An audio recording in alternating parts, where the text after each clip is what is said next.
Okay, welcome to Chapter 6, White Collar Crimes. Um, we're going to be covering several topics, especially basically dealing with fraud. That's what this whole chapter really is talking about, is fraud online. They call it white collar crime. We'll talk about that here in a second, but that's really what we're looking at. After the chapter, describe how computer technologies have altered the ways in which embezzlement is committed. Describe how computer technologies have increased the opportunities to commit money. Describe how computer technologies have affected the crime of corporate espionage, and describe how computer technologies and the increasing use of internet have affected identity and fraud crimes. And again, going back to this, basically most everything we're talking about here under white collar is fraud. All right, so Edwin Sutherland, first person to come up with the word white collar. He defined it as acts committed by corporate executives, corporate politicians, and unscrupulous professionals as white collar crimes. And as you can imagine, the white collar comes back to in the old days the politicians and the corporate executives would wear the white shirt. The white shirt had the collar. And the middle class worker or the person on the street that was jackhammering or building something, they obviously weren't wearing white collared shirts. They were wearing some type of Levi or some type of jacket that was of another color. Sometimes the metal workers all wore the Levi jacket, the blue collars, kind of left to the blue collar workers. So that's kind of where that stereotype came from. And if you can kind of imagine, as we're talking about white collar crime, um, a lot of times these are ignored because of the type of person that commits the crime. Um, Most white collar crime is seen as a non-violent crime, and that's really one of the big things here. He suggests that crimes are largely ignored because the perpetrators of these offenses comprise society's elite. Well, that's true in that day, but as you move into today's world, you have your non-violent crimes. And violent crime, you walk in with a gun, you hold up a bank, you're going to jail because you used a gun. Well, a white collar crime in today may be classified as the hacker that gets into the bank, steals the same amount of money or does the same crime, but because they didn't use a gun, then that's considered to be a non-violent crime or some type of white collar crime. And they say that statistically, if you go back over the years, computer crimes are not looked on as seriously as traditional, physical world crimes. That's changing a little bit, especially in some of the prosecutions that have happened after the Bernie Madoffs and some of the Ponzi schemes that have come up. Some people are taking this type of crime much more seriously, but for the most part, non-violent crimes, they're definitely profitable. They're definitely not non-profit. Uh, but white collar crimes are definitely looked by society as not that big of a deal. Um, Let me talk about embezzlement. Embezzlement is interesting because it says it's a crime of trust, violation of trust, and it's usually done by somebody that has the power to control the money of an institution or the ability to um, take something of value from the institution. Sometimes it's money, sometimes it's property, things such as that. And they're able to convert that over. And there's a lot of scenarios that put people into this situation. Financial distress, um, the person's upset with the company, thinks they deserve a more of a share of the company. You kind of go back if you ever watched a movie called Office Space, those guys embezzled the company by creating a computer program that took the half cents of every transaction and basically wrote themselves checks based on the half cents that were not being collected. Um, they embezzled from the company, thousands of dollars every week in their checks because they were getting these half cents that were being collected by this company.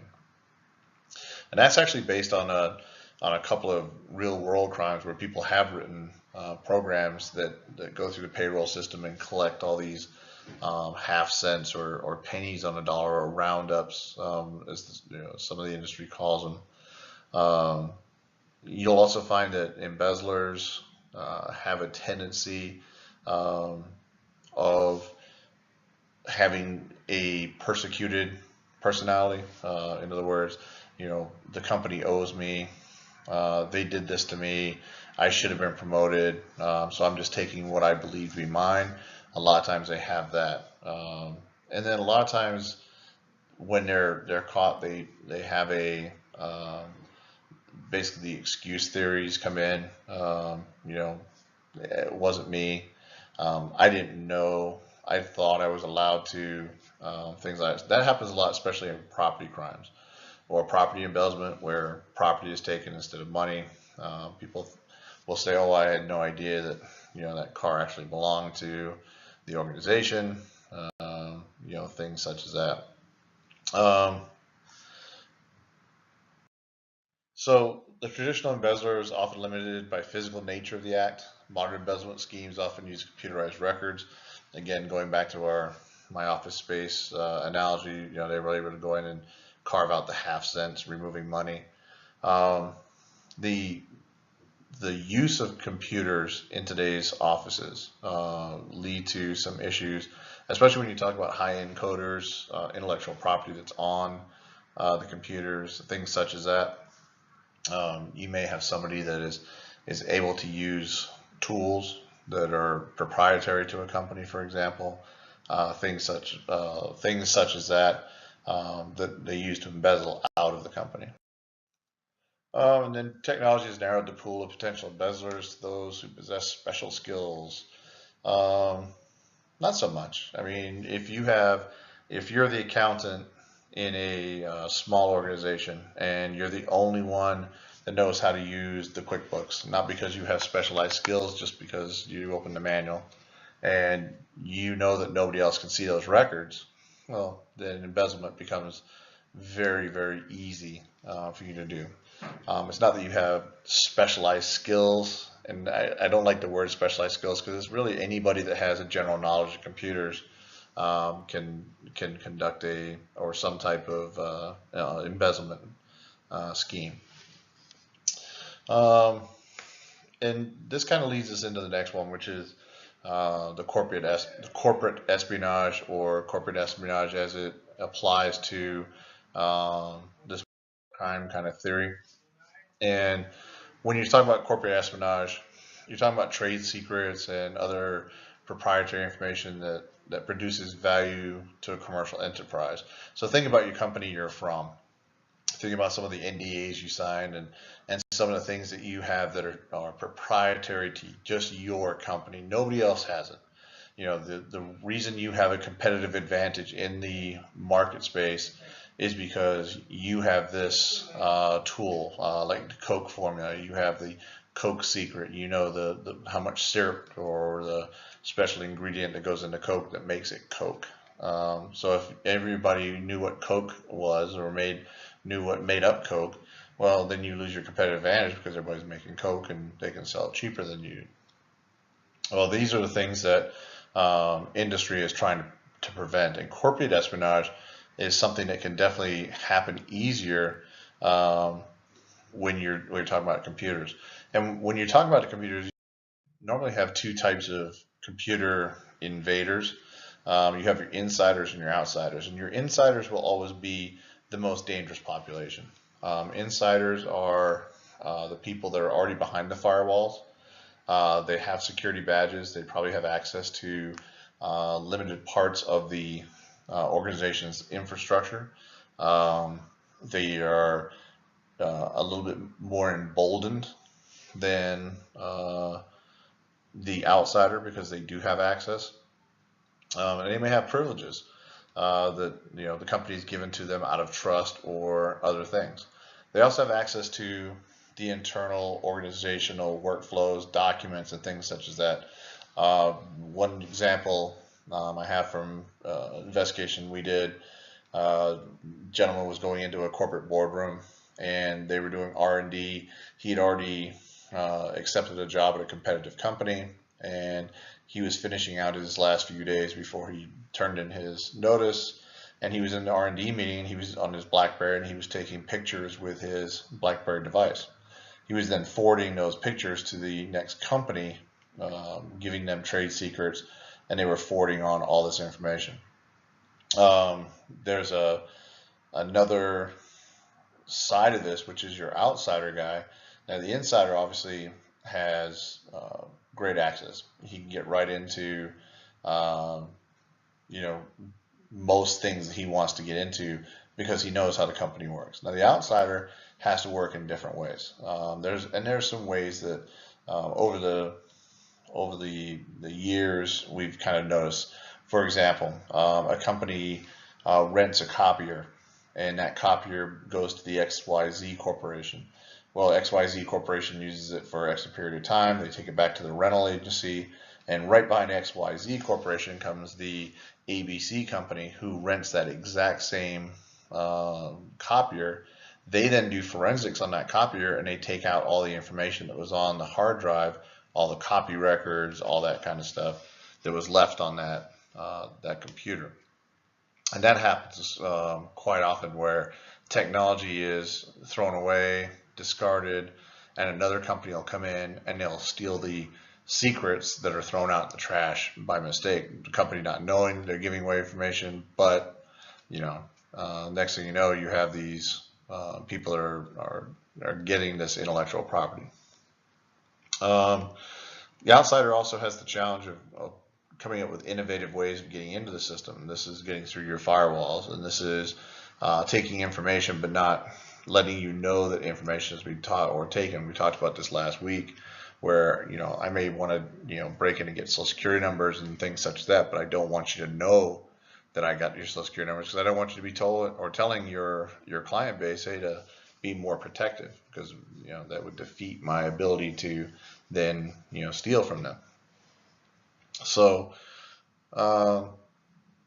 the outsider has several challenges the insider doesn't have. And again, the insider will always be the greatest threat. Kind of the Trojan horse thing, when the guys hid the horse, they were pulled in the city, and they were able to kill everybody in the city because nobody knew they were there. Same thing with the insider. The outsider, again, is attacking the wall. He's got to figure a way through the wall, or they got to figure a way through the wall, get by your defenses, and then get to the secrets they want to get to.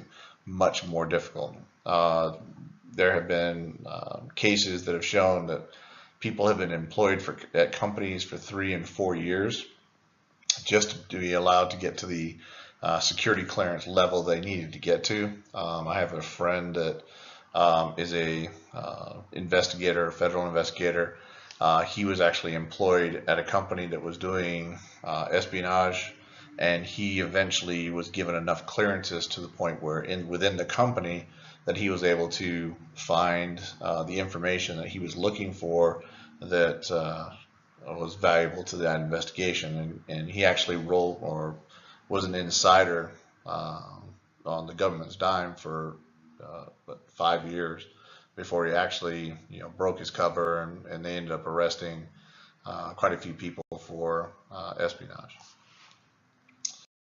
Corporate communities increasing use of information and computer technology to conduct business has provided corporate spies easier access to valuable information. That's absolutely true. I mean, we're putting everything on hard drives, on the cloud.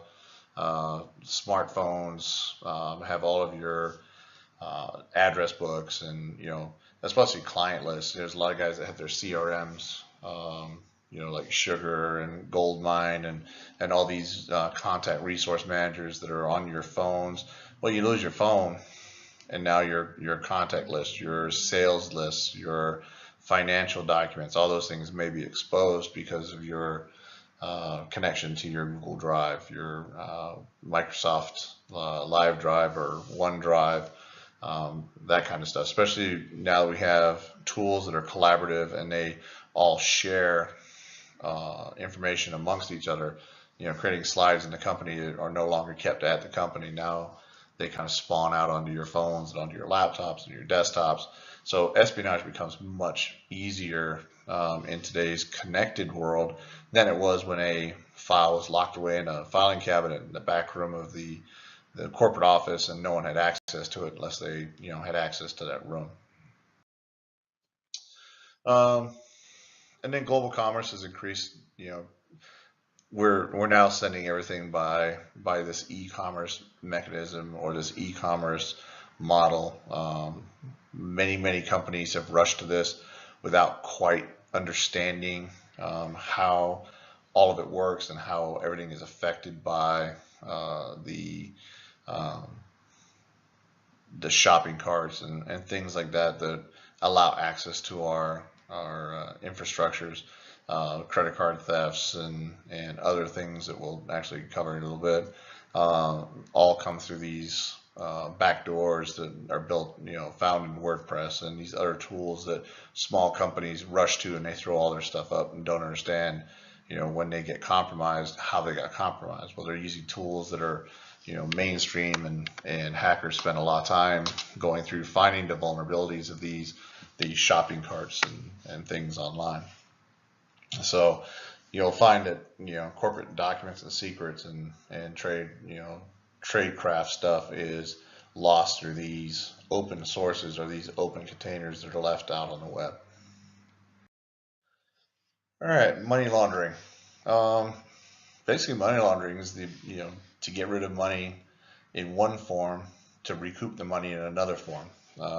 One of the classic money laundering schemes is to create an object on the web and then buy that object from one PayPal account and then have the money deposited into another PayPal account. So for example, I go onto my Second Life account, or I go onto one of my avatar site accounts, my massive multiplayer online role-playing game accounts, and I create a store front there and I sell a widget, and that widget costs $5,000.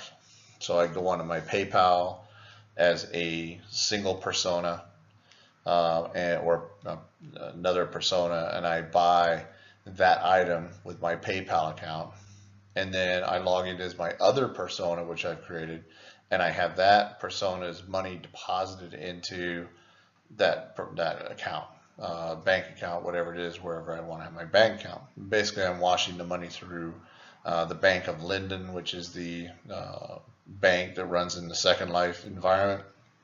So I'm sending it through that bank. It's going from one PayPal account, it's going to the Bank of Linden, coming out of the Bank of Linden, and going into my other PayPal account, and basically I'm washing the money. So it says right here, the primary object is laundering is to hide the source of ownership. Well, I've got two avatars. So, who's the owner of the avatars? Well, you really don't know, because they're avatars. I can create pseudonyms or anonymous identities, for myself that allow me to pretend to be somebody else, and I can then sell myself something, basically washing money across the web. It says here that we just don't know how much money laundering goes on, because there are so many different money laundering schemes. There's just literally hundreds of schemes that you can do if you think about it. Go on the web and use two avatars to transact money transactions between each other. I mean, how many ways could you do it? Cash that was illegally obtained can be transported from its place of origin and jurisdiction and to a place. And you probably heard back in the days of the movies and stuff, you hear, oh, I'm going to deposit my money in Switzerland or into the Cayman Islands and places like that, and all these places where you could hide money from the tax regulators and the government. Well, although a lot of those places are now gone because the government shut them down. But that's what we used to do. We used to, hide our money in offshore accounts and things like that, where people didn't have access to your cash. So laundering could quickly transform hard currency, and then laundering is often turned to a method called smurfing, which is basically money laundering, but it's taking money and pretending it came from somewhere else to buy something that's fake to then put back in your account. Electronic cash transfers, cash exchange systems, things like that. One of the classic kind of new classics is you go into a poker game. You'll have a person. You'll look at the game, and there'll be four people in this private game, and the four people will all be playing cards. There'll be one winner that's making, he's basically making bank, and then you have three other players that are just losing just money, and you think, wow, I really feel sorry for those other three people. And what you don't realize is they're all the same person. So what happens is the person gets on to the site, they log in with one avatar, they open up a laptop, they log in with another avatar, maybe another one, they log in as another avatar. They all join the poker game together, and then they play, or he or she plays poker with himself or herself, and loses money to another persona. So what I do is I take all the money that I'm trying to get rid of, I launder it through the poker game, dump it into my safe account. My safe account then deposits out of that, through PayPal or another funding site, Western Union, whatever, and that puts it into my traditional accounting system. So again, I've washed money across through the network. And you got to remember, it's one of the things about money laundering that's changed quite a bit is money laundering is no longer just cash. Where I walk in, I've been doing drug deals all day long, and I've got ones and fives, and I need to get rid of those ones and fives and get them into a bank account somehow. I got to launder this money.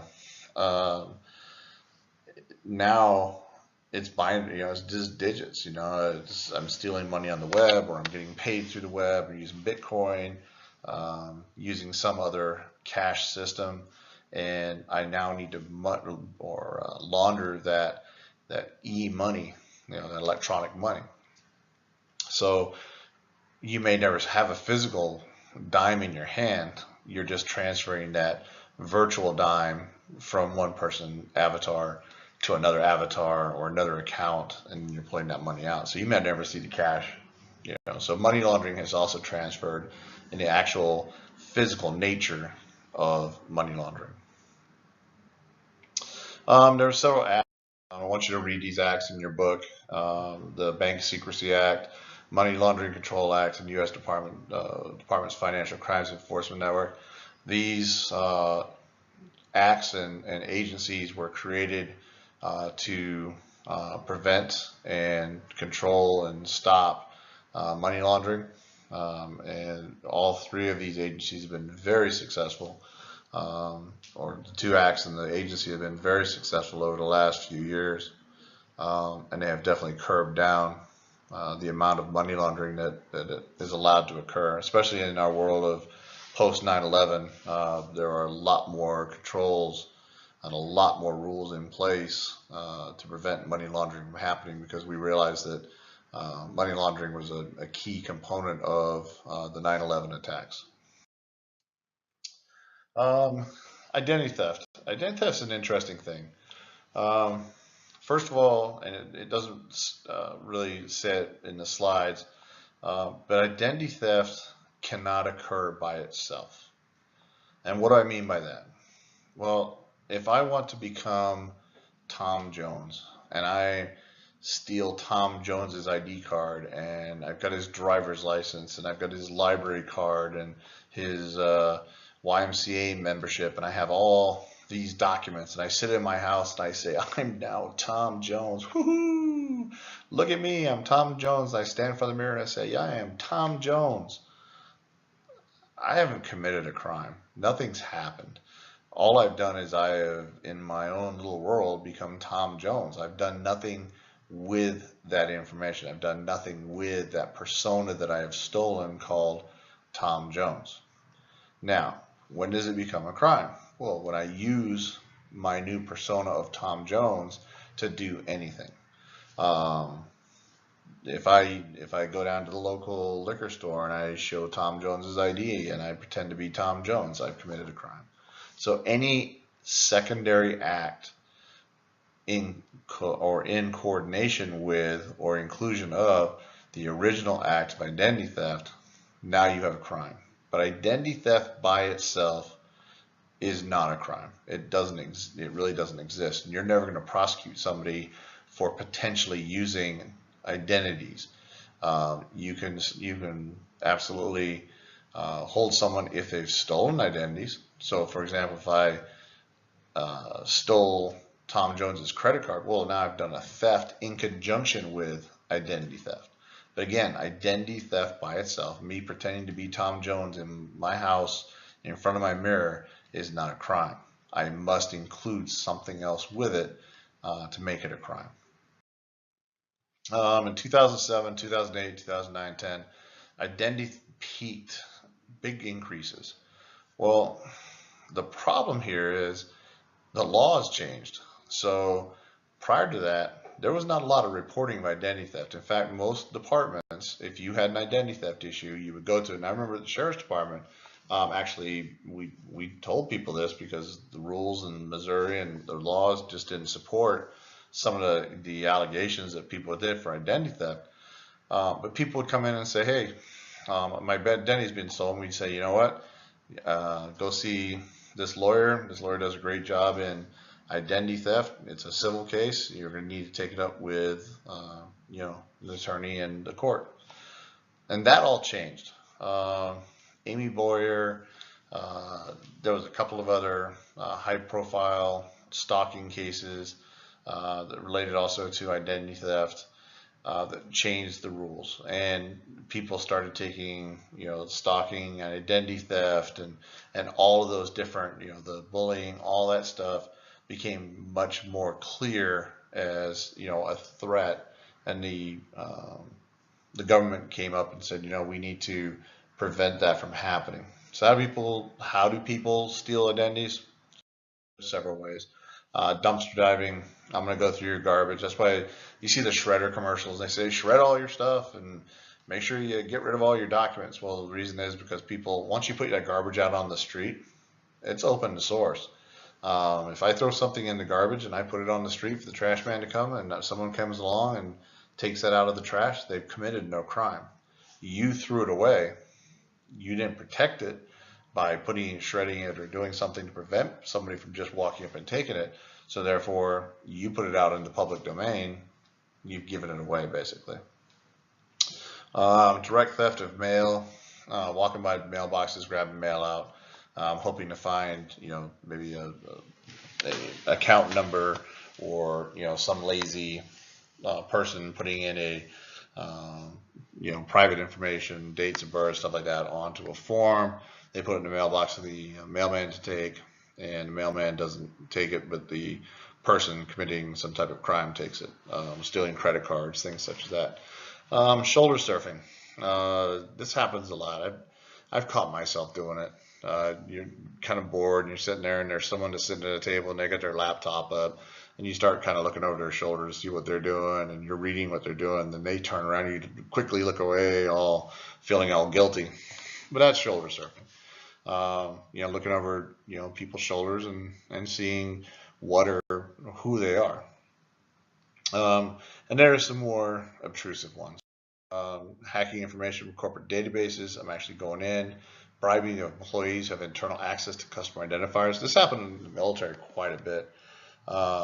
People would call in and call somebody on post and say, look, get me the alert roster, get me the roster for this company, and see if you can get the social security numbers. And they would steal a whole unit's social security numbers. They would pay, some person that was in financial debt or something, give them some money so they could get out of debt, and then they would get their information.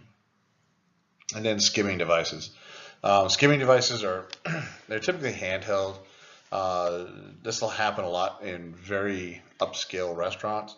The waiter will come to the table, take your credit card. As they're walking back to the register to run the credit card, they'll swipe your credit card through the handheld reader. Handheld reader grabs all of your information off. That is then tracked, so they could do 300-400 credit cards before doing a dump. Normally, the waiter that steals the credit card is not really a part of the big crime. He's just a low-level mule basically in the organization. A guy will come by, once a week, twice a week. The waiter will come outside, pass off the reader. The guy will give him money, give him another reader, and the guy will go back to work. That guy then takes his reader that he just paid for, takes it back to his computer, dumps all the information, so the credit card numbers, all that stuff, and then he'll sell that online to as a credit card dump. And if you want, you can go out actually if you use Google, and you can type in you can actually type in credit card dumps, something like that, and sometimes you'll find where somebody posted the credit cards of information. One of the things they don't mention really in here is revenge. And identity theft revenge happens when children or significant others or other people put stuff online about you because they're mad at you. For example, there were some children that got mad at their dad. They took his credit cards, posted all his credit cards online, and the dad was just creamed by the credit card processing and stuff. And when it was tracked back down to these kids who originally put it up, and it was found out that dad had grounded them for a Saturday, pretty minor offense, but the kids were so upset that they decided to get back at the dad by basically causing him financial distress. And so revenge and stuff, putting your information out there for others to use has definitely been one of the upswings in identity theft. And you will see that people are not as protective with their siblings, wife, children as they are when it comes to someone outside. Again, the insider threat being your children. And please, if you have children, I'm not saying your kids are mini terrorists. Of course, there is an argument for that. I'm just kidding. I have three wonderful children, and I've seen them do some pretty wacky stuff. But yeah, they're an insider threat, to your family. They're an insider threat to maybe your business, things such as that. So, kids do crazy things, and they do have access to everything in your life, whether you think about it or not. Kind of one story I remember from in Missouri. Individual, his kid took his credit card, went to the bank, basically took the max amount that he could get out from the bank. And when we were talking to him, we said, well, how do you know, or how did you know how to get into the credit card? And he said, well, I had the PIN. And his dad's like, no, he didn't. I never, ever gave him the PIN. So the kid says, I sit behind you every day when you go to the bank, you put your card in, you type your PIN in, and I'm sitting right there watching everything that you do. And I remember what the PIN was. And the same PIN you use on all your stuff, so I figured your PIN would be the same on multiple cards, so that's what we did, and I got my money. Well, that's exactly what happened. So the dad realized that, by his general mannerisms and his normal activity, he was giving away information that was being used against him. Identity theft. The Identity Theft and Assumption Deterrence Act is actually relatively new in the world of these laws that are out there. And then the Federal Trade Commission's Identity Theft Clearinghouse does a really good job of trying to help protect people that have been involved in identity theft. There are new ways that you can alert all three credit agencies if you've been an identity theft victim. You can put blocks on your credit information. There's a lot of ways to protect yourself now. And they all came from these acts and the Federal Trade Commission.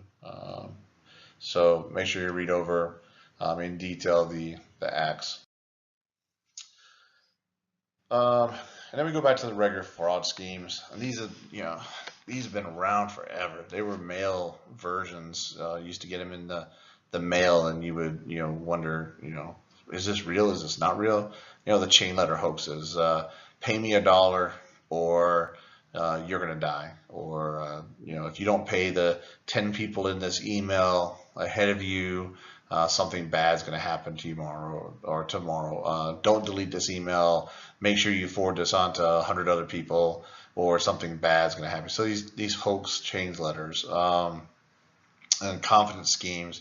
We had in Missouri, we had a long running scheme or scam where people were doing reparation scams. They would call up or they'd send an email saying, "Hey, look, we're about to send you your check for reparations, for the Civil War and for violations that have happened. So we're going to get you your money that was promised to you, and what we need is your Social Security number, date of birth, and your full name, so we can verify your information. Once we've verified your information, we'll do a bank transfer and you'll have the money." Well, obviously they never get the money, and their Social Security number and all that sold on the web.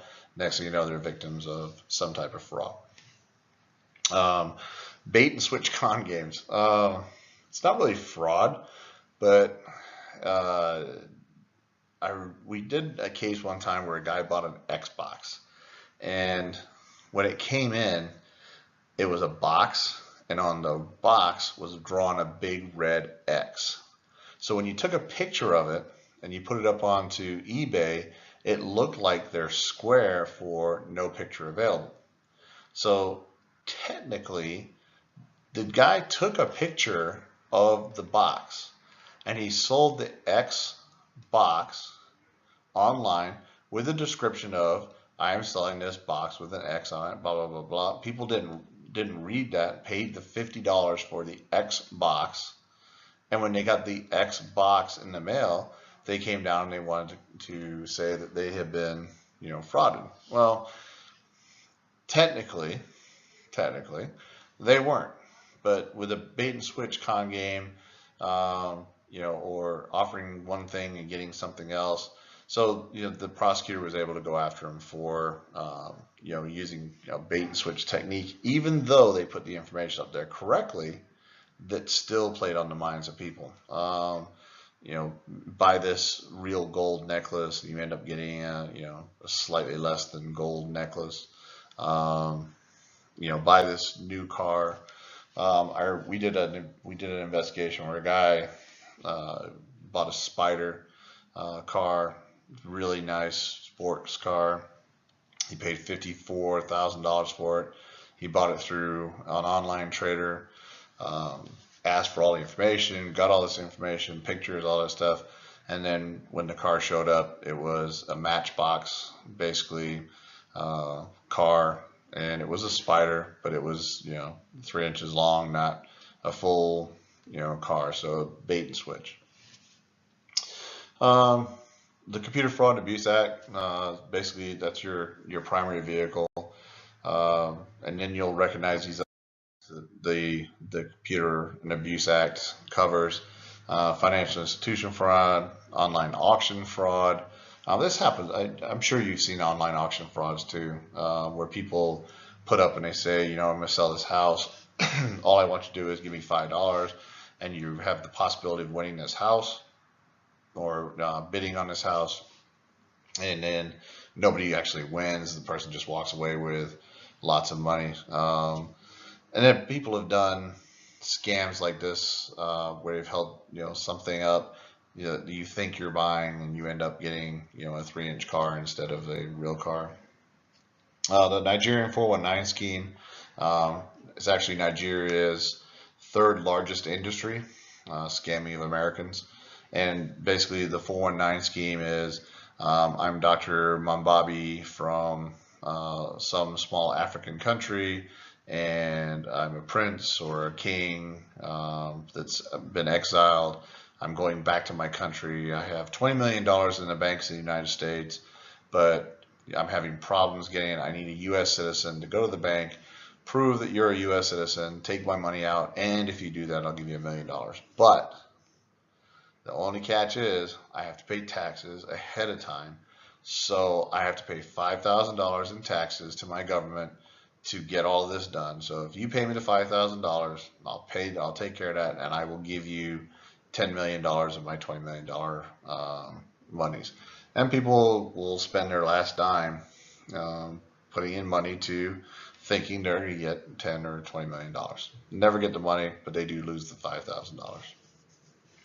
And then just phishing schemes. You'll get an email saying, hey, open this email, and it'll have a link taking you to a special credit application, or it'll have you go to a notification of jury duty, something like that. And you're like, oh, it'll say on the email, here's your notice of your deposition, or here's a notice of the lawsuit that was just filed against you. It'll come from an official sounding website. You go there and it says to enter in your document, put in this information, we'll compare it to our database, and then we'll give you your document. You do, you never get to the document because it says, oh, this must have been a mistake email, sorry. You forget about it, but then a little bit later on you find out you've been a victim of identity theft or something because you put information in to this website that was personal in nature, mother's maiden name or date of birth, etc. So as you can see through this chapter, the use of the internet has just made things easier. It's the same traditional crimes, basically. There's really no new crime here. Everything that was being done before is still being done. It's just being done on the internet. It's being done faster. It's being done quicker. And it's giving the ability for someone to use technology in a much more fluid way to gather or to do their illegal stuff. It also allows me to be anywhere in the world and steal money. I don't have to have a mailing address or a mailbox or stamps. I just need to have an email address and go to any Starbucks around the world or anywhere else, any McDonald's that has open Wi-Fi, which most of them do, sit down and start doing my crime. So the computer gives me more access. It gives me greater reach to get out to people in the world. So again, fraud, like I said when we first started this, fraud is your main crime online. Just about everything fits into the fraud category, no matter what you're doing. Even the child pornography stuff, a lot of times it's fraud, especially in the payments and other things that are given to you for services, and they're not what you pay for. So with that, we're going to close out this chapter, and we'll see you in the next chapter.